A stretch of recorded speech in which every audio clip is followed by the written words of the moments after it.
Pajautājiet sev šodien, kam es uzticos. Daudzi mūsdienās paļaujas uz izglītības zinātniešu, cenšas studēt vēsturi, lai izprastu pasaules ģeopolitisko uzbūvi.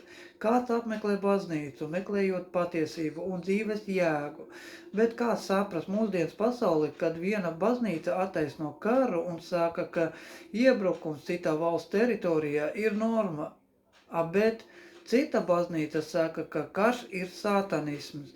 Atbilde ir ļoti vienkārša. Jūs varat saprast mūsdienas pasauli tikai uzticoties Bībelei un izvirzot to pirmajā vietā savā dzīvē un izglītības zinātne vēsturē.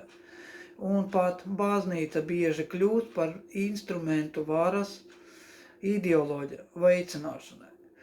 Aicinām abonēt mūsu Telegram kanālu Saltaņenko, lai netiktu maldināti un studējot Bībeli uzzināt dzīves īsto jēgu. Rakstiet man, ja jums nepieciešama garīgā saziņa un lūkšana, lai Dievs tevi svētī.